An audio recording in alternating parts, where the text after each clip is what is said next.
बारे में ही बुलाई है जिस तरह से पिछली बार बुलाई थी। और आपको मालूम है कि हाल ही में जो राजौरी पुंछ एरिया में जो एक घातक आतंकवादी हमला हमारे सिक्योरिटी फोर्सेस पे हुआ, उसके बाद कुछ देर इंतज़ार करने के बाद हमने आज फिर से इस विषय पे अपनी बात आपके सामने रखने का निर्णय किया है।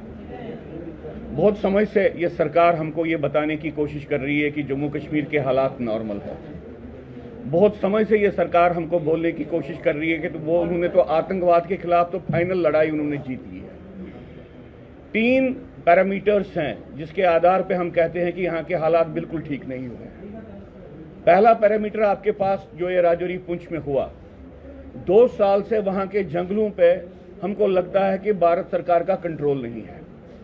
2 साल से वहाँ पे हमारे सिक्योरिटी फोर्सेस पे, आर्मी पे हमले हो रहे हैं, जाने जा रही हैं, और 2 साल से हमको ये भी नहीं मालूम है कि वहाँ पे कौन आतंकवादी है, क्या किसी आतंकवादी को मार गिराया भी है। ये पिछले 2 साल से ये सिलसिला चल रहा है कि लगभग लग रहा है ये सारा जंगल जो राजौरी पुंछ में है, ये सारा जंगल शायद भारत सरकार के कंट्रोल में नहीं है। क्योंकि अगर ये कंट्रोल में होता तो हमको ये नहीं कहा जाता कि हमको अब कुछ दिन के बाद हम आतंकवादियों को अरेस्ट करेंगे, कुछ दिन के बाद उनको मार गिराएंगे। हमको ये नहीं कहा जाता कि भाई वो जंगलों में भाग गए हैं। हमको नहीं मालूम है वो वहाँ से भाग के सुरंग के माध्यम से, जंगलों के माध्यम से पाकिस्तान चले जाते हैं या मुगल रोड के माध्यम से वो कश्मीर जाते हैं, हमको नहीं मालूम है। लेकिन राजौरी पुंछ में जो सिक्योरिटी सिचुएशन है, ये हमारे ओवरऑल इंटरनल सिचुएशन पे सबसे बड़ा ये सूचक उस बात का है। वहाँ पे 7 लोगों की हत्याएं हुई हैं और उसके बाद भी भारत सरकार की संवेदन जो शून्यता है वो चेंज नहीं हुई। ये एक मापदंड है। दूसरा मापदंड मैं आपके सामने रख रहा हूँ। बीजेपी सरकार, पीडीपी बीजेपी रूल के साथ अब तक 2 religious cleansing campaigns cycles complete किए हैं उन्होंने। पहली बार भी वहां पे बचे खुचे हिंदुओं को मारा उन्होंने और उन सबको निकलना पड़ा। दूसरी बार भी बचे खुचे हिंदुओं पे मारने का उन्होंने क्रम शुरू किया, फिर वहां से हिंदुओं को निकलना पड़ा। मैं हजारों की संख्या में बात नहीं कर रहा हूं, कुछ हजार की संख्या में वहां पे हिंदू रह रहे हैं और भारत सरकार ने उनको उनका प्रोत्साहन बढ़ाना, उसके साथ खड़े होने के बजाय उनको धमकी दी कि अगर आप वापस उसी माहौल में नहीं रहोगे तो हम आपकी तनख्वाह बंद करके आपको जान के लाले पड़ जाए, आपको भूखों मरना पड़ेगा। ये दूसरी बात है। और तीसरा मापदंड है, जम्मू कश्मीर इस वक्त पूरे देश में नंबर 1 ड्रग जो यहाँ पे नारकोटिक्स जो ट्रेड है और नारकोटिक्स जो यहाँ पे बीमारी है, नंबर 1 जगह के रूप में उभर रहा है। पंजाब को कहते थे कि नंबर 1 है नॉर्थ में, और नॉर्थ ईस्ट को बोलते थे नंबर में। लेकिन नॉर्थ ईस्ट वहाँ पे 7 स्टेट्स हैं। अगर आप स्टेट्स यूनियन टेरिटरी की बात करें तो जम्मू कश्मीर नंबर 1 नारकोटिक्स जो पूरा ये चक्कर है उसमें नंबर 1 है। और नारकोटिक्स का टेररिज्म के साथ एक इंटीग्रल रिलेशनशिप रहा है पूरी दुनिया में। पूरी दुनिया में जो पान इस्लामिक टेररिज्म चल रहा है उसकी जो बेस है, वो जो जहाँ से उसको पैसा मिलता है, रिसोर्सेज है, वो नारकोटिक्स है। तो नारकोटिक्स का उभर के आना ये टेररिज्म के जो तंत्र है उसके उभर के आने की का सूचक है।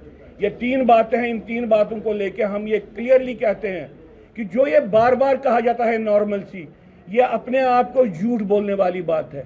जो ये बार बार ये कहा जाता है कि अब तो हम विक्ट्री कर गए, यह अपनी जो अंग्रेजी में कहते हैं putting wool on your eyes, ये वाली बात है।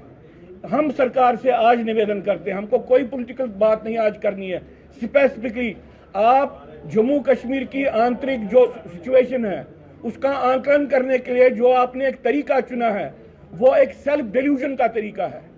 इसी सेल्फ डिल्यूजन के कारण आपकी पूरी एडमिनिस्ट्रेशन काम नहीं कर पा रही है। अदरवाइज एक गाड़ी कैसे आपने जानी दी राजौरी पुंछ में?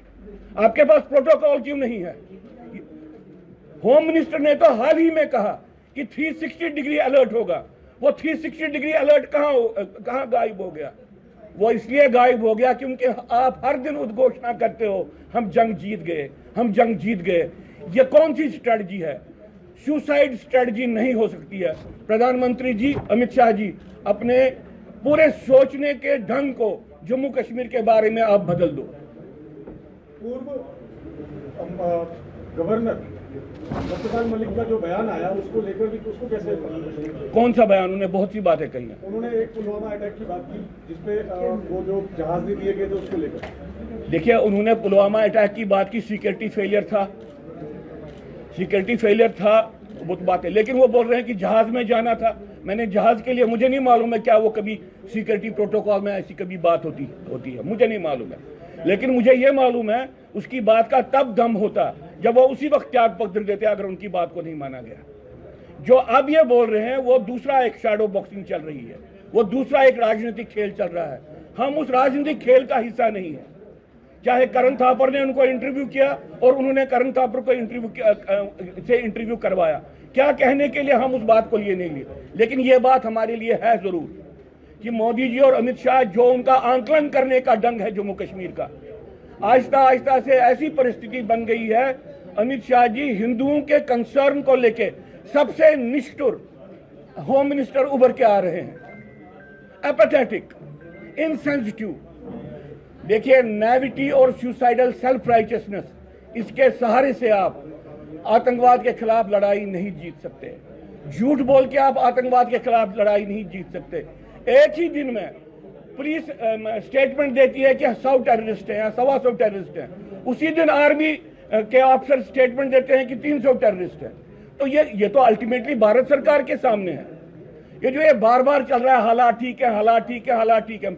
मैं आपको एक और बात कहना चाहता हूं। आज आपको मालूम है 86 में वेस्ट इंडीज के साथ जब मैच हुआ, उस वक्त वहां की सरकार ने कहा था भारत सरकार को कि अगर आप मैच करवाएंगे तो पूरी दुनिया को मालूम पड़ेगा कि जम्मू कश्मीर हिंदुस्तान का हिस्सा है।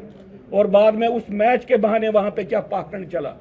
दूसरा पाखंड चला जिस दिन यह कहा गया कि अब जो वो जो आए गाना गाने के लिए रॉक स्टार यूरोप के, कश्मीर में उमर अब्दुल्ला के टाइम पे जब उन्होंने वो किया, उस वक्त कहा कि हम यहाँ पे ओबराय होटल में रॉक स्टार्स का प्रोग्राम करके दुनिया को बताएंगे हमको कंट्रोल है।